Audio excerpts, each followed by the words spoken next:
Welcome back to the Engineered Angler. Today I'm going to share with you a process that I usually do off camera, and that's testing a material to see if it's worthwhile actually using in my process making lures, and to see if it's worthwhile even sharing it with anybody. So over the course of a lot of videos, I've introduced to you the use of Pledge floor wax, and I use it in a few different ways, mostly to try to keep anything that I've chrome sprayed or silver plated from going dull, or in the case of silver plating, to protect it from actually tarnishing, because it's really difficult to find anything to protect that silver that won't react with it and actually make it tarnish. And this stuff turned out to be the secret sauce. It took me probably a year of experimenting with a lot of different coatings to find something that was easy to use and actually worked. Now, typically for silver plating, folks will clear coat it with automotive clear coat, a two-part clear coat, and that works. The problem is it's very expensive and it's really difficult to work with. You have to have a dedicated spray gun for it so that you can pull it apart and clean it. This stuff has been used by a lot of hobbyists for a lot of different things, predominantly for actually thinning airbrush paint, because it actually makes it flow really nicely. And if you're an artist and you want that perfect flow, this stuff really works. It dries to a high sheen, creates a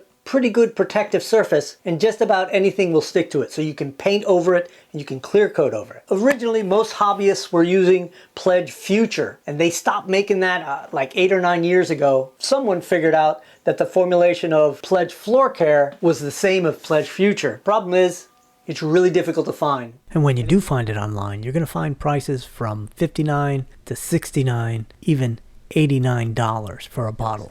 I got lucky about 7 years ago and found 6 bottles for sale for like $16 shipped to my door. It was a killer deal, but I'm running out. You can see I'm down to my last quarter of this stuff. So I've been spending a lot of time searching for a replacement to this, something that will work, something that will do everything that this does, but won't cost me $60 for a bottle, which I refuse to pay. And this is what I've found. I haven't opened this bottle yet. I don't know if it's going to work. I'm doing this test on the fly. You guys are going to get to learn whether this is worth trying or not. But here's what I've been looking for on a label. It says here it gives you a wet look. That means it's a high gloss. It says it's durable and scuff resistant. That means it dries hard and isn't very porous. It says non-yellowing. That means two things. One, it won't yellow, hopefully, and the other is it's clear to begin with. The other thing is not what it says, but what it doesn't say, and that is it doesn't mention here that it cleans. You don't want one that has cleansers in it. So it has to be basically a pure acrylic wax, and I'm hoping that's what this is. So I'm going to open it and I'm going to pour it into a clear jar and we'll see what it looks like. See, I haven't opened it. Okay, first sign is not good. It looks like it's milky to begin with. It doesn't mean it won't work. It might set perfectly crystal clear. Let's go ahead and set up some experiments.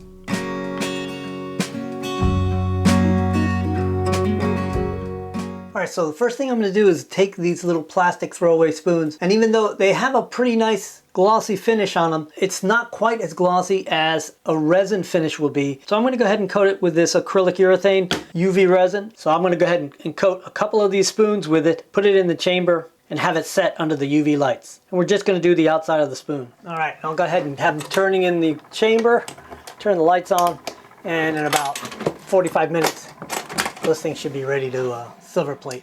And in the meantime, I've got my paint boots set up for silver plating, and I just did this one, and hopefully you can see how reflective that is. So I'm going to be silver plating some lures while we wait for the spoons to set. I've got a couple of more spoons here as backup, but it's really important to me that this stuff works on this silver plate.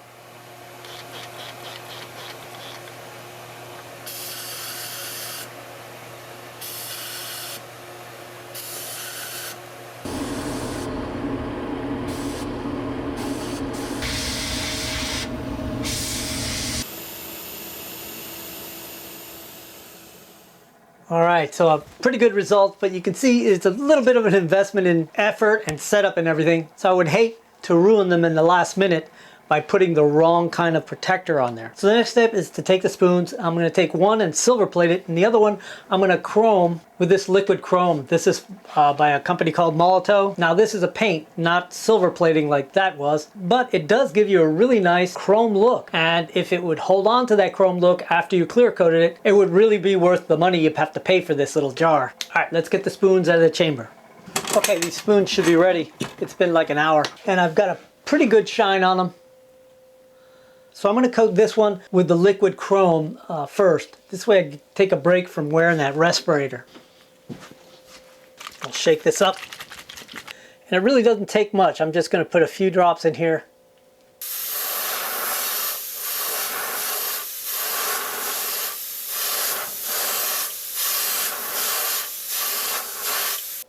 Alright, that's not bad. You can actually see the reflection of the camera in there.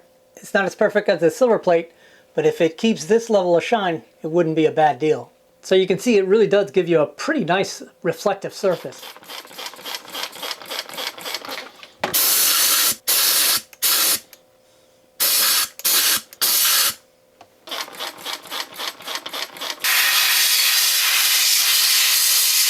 Alright, that's looking pretty good. You can see what a huge difference in perfect reflection. You can see one is a little hazier than the other one. Well, the moment of truth is coming soon.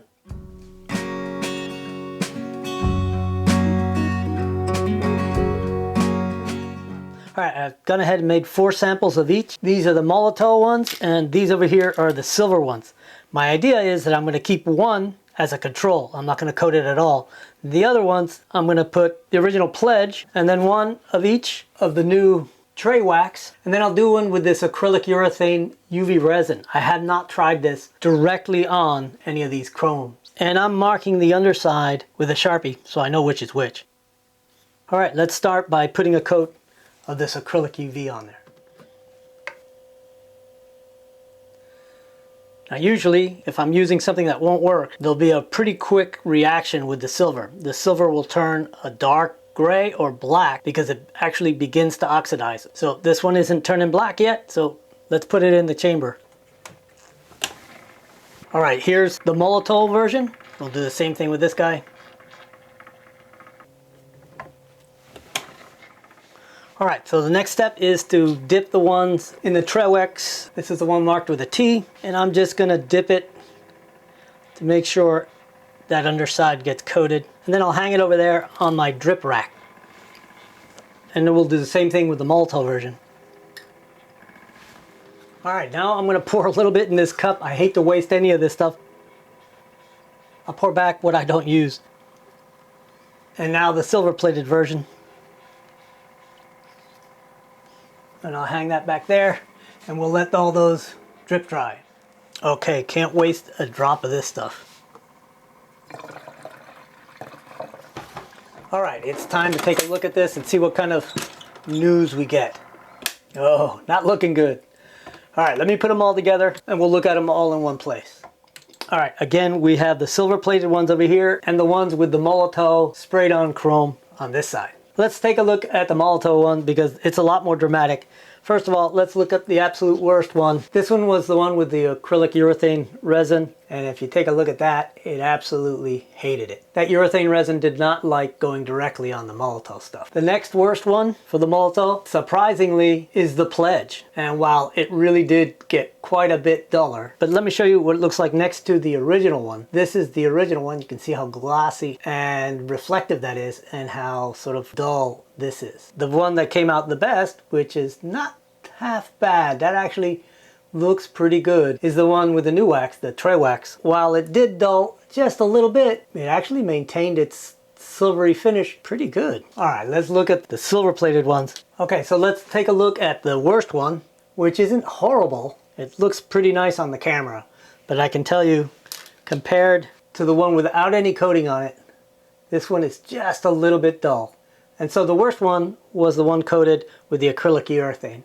The third place one isn't horrible, isn't great, it's passable, but it's the one coated with the new wax, the tray wax. And the one with Pledge on it is visibly much nicer. Although I'm not sure the camera will pick it up. Alright, well, the results are kind of mixed for me because I was really looking for something that would rival the Pledge floor wax. I have to say, in a pinch, it will do. But my search is going to keep going to try to see if either I can alter this in some way to make it work a little better, or if I can find a product that's a little closer to the Pledge floor care. But if you use the Molotov liquid chrome or even the spastics, because in my experiments, they both behave very, very similar. This is actually an upgrade, and it's not very expensive. I bought it at Ace Hardware, and I think it was $8. You probably can find it online for a little cheaper maybe, or at least you won't have to find an Ace Hardware. So that'll do it for this quick video. I hope it was helpful to some of you. If you have any questions about how I do this stuff, let me know. If you think I need to do a more in-depth video for silver plating lures, let me know. I do have a playlist that covers this stuff, and I'll put a link to that in the description. So I appreciate you guys sticking around till now. I appreciate all the questions that have been going on. We're not doing a question of the week this time because I feel like I'm answering one long question in this video. But keep those questions coming and suggestions for videos too. All right, I'll see you all next Friday. In the Trewek, I don't know why you pronounce that. Anyway.